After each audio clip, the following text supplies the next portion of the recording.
Morning everyone, एक बार फिर आप सभी का हैशटैग बीसीसी में स्वागत है। दोस्तों, इससे पहले हम लोग ट्रिगोनोमेट्री रिलेशन का 811 की पढ़ाई कर रहे थे और उसमें 3 क्वेश्चन पर जाके रुक गए थे। तो वो क्लास आप लोगों को सोमवार से मिलेगा। बट आज चूंकि स्टूडेंट का डिमांड था कि सर आप गुणनखंडन और द्विघाती और पूर्णवर्ग विधि द्वारा मूल कैसे ज्ञात किया जाता है वो सिखा दीजिए।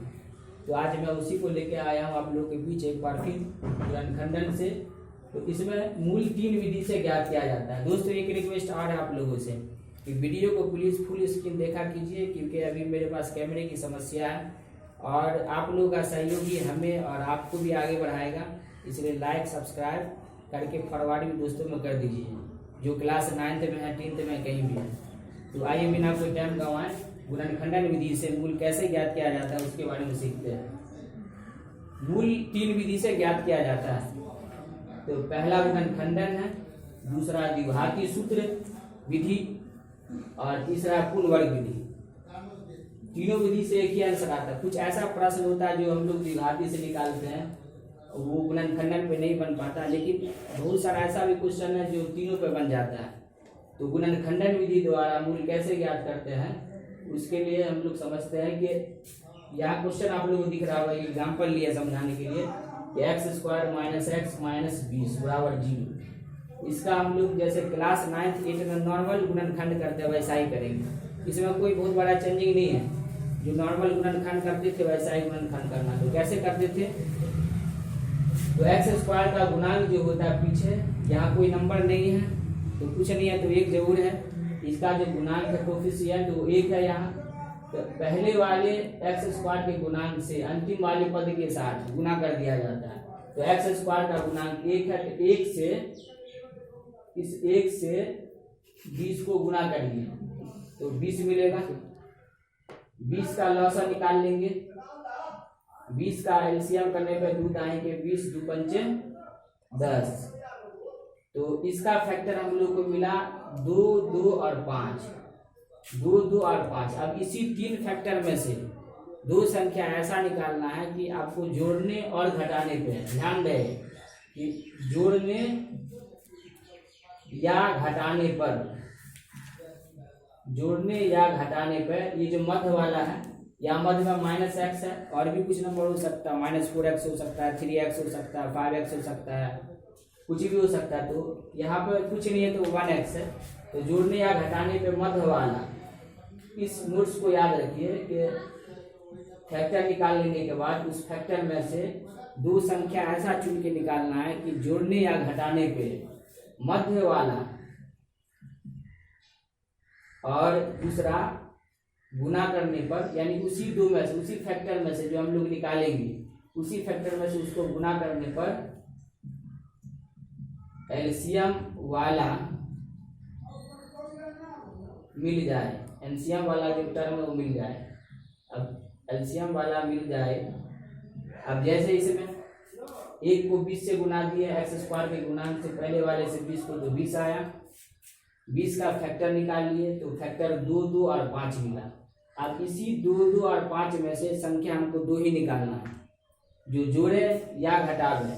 तो माइनस में x पूरा कर दिए और गुना करें तो ये जो एलसीएम वाला कितना 20 आया था, 20 ये पूरा हो गया। तो निकालिए इसमें से। दोस्तों, अगर हम यहाँ 2 और 5 को गुना करके देखते हैं तो 10 आता है। यानी जब इन दोनों को निकालना है, इस 2 और इस 5 को, तो 10 आ रहा, तो बचा एक ही संख्या 2। तो 10 को 2 से जोड़ते हैं तो 12 आ जाता है ना। और जब 10 में से 2 घटा देते हैं तो कितना आता है? 8। तो बताइए कि क्या ये मध्य वाला जोड़ने या घटाने पर मध्य वाला -x पूरा हो रहा है, यानी -1 पूरा हुआ? नहीं हुआ पूरा। तो क्या करेंगे? दूसरा नंबर ट्राई कर लेते हैं। अगर यहीं पे 2 दूनी 4 कर दे, 2 गुना 2 4 में लिया जाए और 5 को छोड़ दिया जाए, तो 5 में से अगर हम 4 को घटा देंगे, इस 5 में से 4 को माइनस कर देंगे तो 1 मिल जाएगा, और 5 4 का गुना करेंगे तो 5 चौका 20 मिल जाएगा। जैसे कि इसमें 10 को 2 से गुना करने पर 20 तो आ रहा था, 10 दूनी 20, लेकिन इस रूल को फॉलो नहीं कर रहा था। जोड़ने या घटाने पर -x पूरा नहीं हो रहा था, -1 या 1 पूरा नहीं हो रहा था। जबकि इसमें देखिए कि 5 में से 4 जब हम घटा दिए इस फैक्टर में से, जब 2 गुना 2 ले लिए और एक 5 को छोड़ दिए तो हम लोग को मिल गया 5 में से 4 घटाने पर 1 और 5 का 4 से गुना करने पर 20। तो यहाँ पर क्या करेंगे, अब इसको मिटा देते हैं फिर समझिए आसानी के साथ। एक्स स्क्वायर, यहाँ पर अगर हम माइनस में 5x ले लेंगे और प्लस में 4x रखेंगे तो माइनस में 5x और प्लस में 4x, 5 ऋण है और 4 धन है। 5 ऋण में से अगर हम 4 धन को निकाल देते हैं तो ऋण भी बचेगा। मान लीजिए आपके पास 5 रुपए का कर्ज है, किसी के पास आपके साथ 5 रुपए का कर्ज लगा हुआ है किसी का, और 4 ही धन है। तो अगर ऋण वाला यानी जो आप जिसका कर्ज लिए वो आएगा मांगने के लिए तो बहुत ज़्यादा तो 4 ही तक दे सकते हो, तो क्या मिलेगा, फिर भी तो आपके सर -1 रहेगा, कर्ज रहेगा ना। तो हमको पूरा क्या करना था, माइनस में x पूरा करना था। तो इसीलिए ऋण में ज़्यादा लिए, पहले तो घटा उठा के पता लगा ली कि भाई ये x हमको एक पूरा करना है, और -5x में से +4x लिखने से हमको ये मध्य वाला -x पूरा हो गया, और गुना कर देंगे 5 4 का तो 20 भी पूरा हो जाएगा।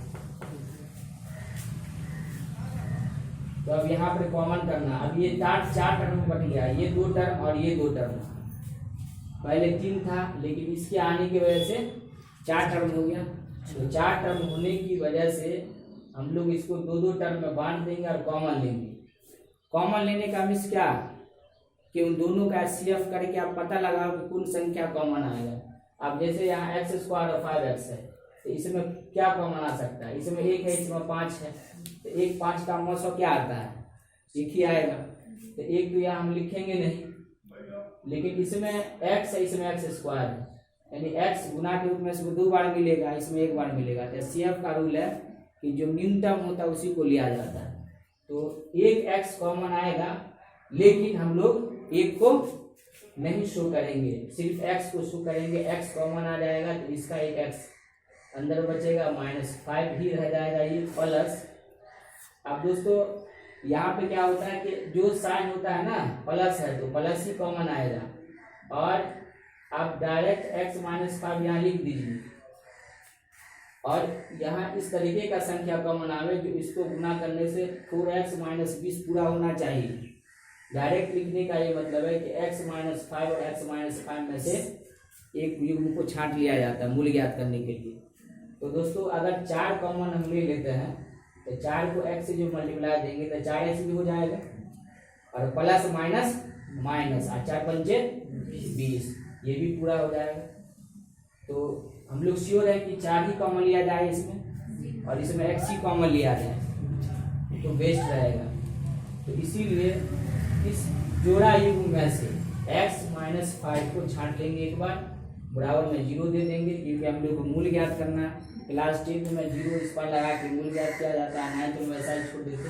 अब x + 4 जो कॉमन लिए थे, x -5 में जो x कॉमन आया था उसको इस वाले x -5 में जो कॉमन के पीछे संख्या है उसको एक साथ रखना है। तो x + 4 = 0। अब x = 60 चेंज करेंगे। समीकरण का रूल है कि चर को 1 साइड और अचर को अदर साइड रखा जाता है, तो इसीलिए x इसी पर हमको रखना है। 0 के साइड में -5 आ रहा है, तो जिसका साइड चेंज होगा उसका साइन भी चेंज हो जाएगा, इसीलिए -5 है तो ये +5, और x का वैल्यू आया आपके पास 5, और इसमें x = 0 -4, इसलिए x = -4। तो यहाँ लिखेंगे अंतोगतवा इन लास्ट जो है अल्टीमेटली इसका आंसर आया मूल क्रमशः 5 और -4, ये इसका आंसर हो गया। अब इस पर दूसरा क्वेश्चन लेंगे ताकि और अच्छा से क्लियर समझ में आवे, तो इसके आप थोड़ा वेट कीजिए। चलिए दोस्तों नेक्स्ट क्वेश्चन की तरफ हम लोग चलते हैं। लिखा हुआ 6x² -3 - 7x = 0। तो सबसे पहले हम लोग क्वेश्चन में ये देखेंगे कि क्या क्वेश्चन का क्रम ठीक है। तो क्वेश्चन का क्रम देखने से हमको पता चल रहा है कि अचर जो है वो -3 के मध्य में है, अचर -3 मध्य में है। 6x² -3 -7x बराबर 0 दूसरा एग्जाम्पल है। सबसे पहले इसका घात के घटते हुए क्रम में सजा लेंगे इसको। घात का घटता हुआ क्रम का ये मतलब है कि 6x² के बाद यानी x पर जो पावर 2 है तो दूसरा वाला -7x को यहाँ लिख देना है। लास्ट में अचर को लिखना है, लास्ट में -3 इसको यहाँ लिख करके बराबर 0। अब इस क्वेश्चन में हम लोग जो पहले वाले पहले वाले एग्जाम्पल में क्या किए थे कि 6 को 3 से गुना किया, यानी कि फर्स्ट टर्म को लास्ट टर्म के साथ मल्टीप्लाई दिए थे। तो फर्स्ट टर्म 6 है, लास्ट टर्म 3 है, तो 6 को 3 से मल्टीप्लाई देंगे तो 6 3 18 मिलेगा। 18 का फैक्टर निकालिए, 18 का फैक्टर दूरमा 18 यानी 2 3 3 मिला। अब इसी तीनों फैक्टर में से हमको दो संख्या ऐसा निकालना है कि जिसको जोड़े या घटावे तो 7 पूरा हो जाए। जोड़ने या घटाने पर मध्य वाला -7, ये -7x है लेकिन हमको 7 पूरा करना है, और गुना करने पर एलसीएम वाला जो 18 आया, 6 और 3 का गुना करने से 18 आया, वो 18 पूरा हो जाए। तो इसमें 3 तिया 9 और 2, अगर 9 में से हम 2 को घटा देंगे तो 7 पूरा हो जाएगा ना, और जोड़ेंगे तो 11 होगा।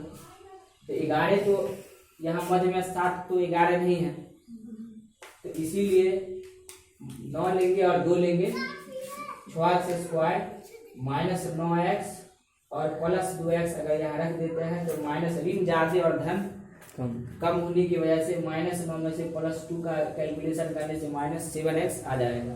तो 6x² -9x +2x और -3।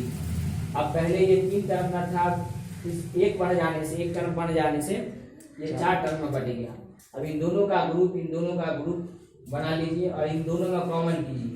अगर किसी को डिस्टर्ब होता है तो 6 और 9 का CF ज्ञात करिए। 6 9 का CF आप ज्ञात करोगे तो कितना मिलेगा? 3 मिलेगा।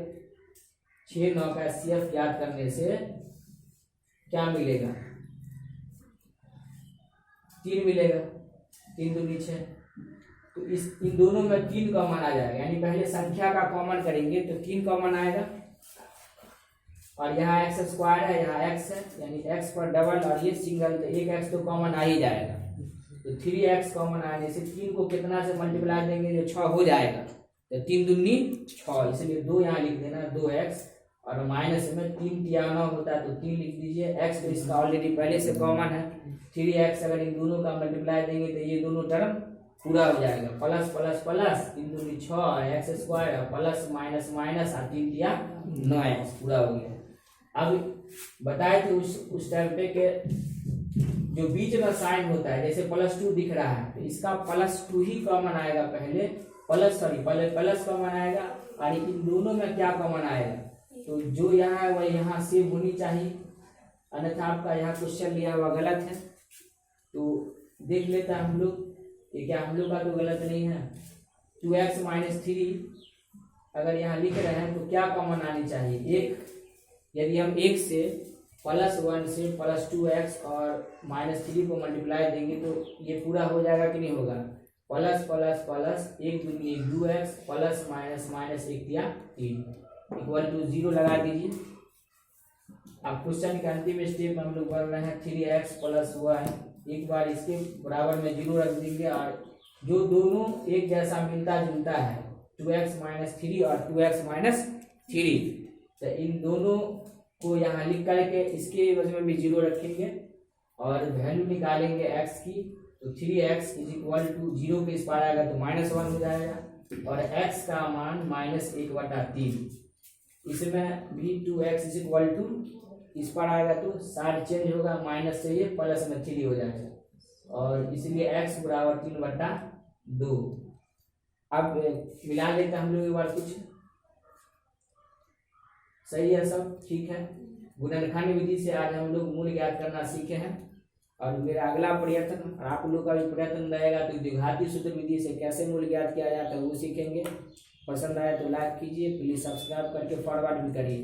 Thank you, bye, okay.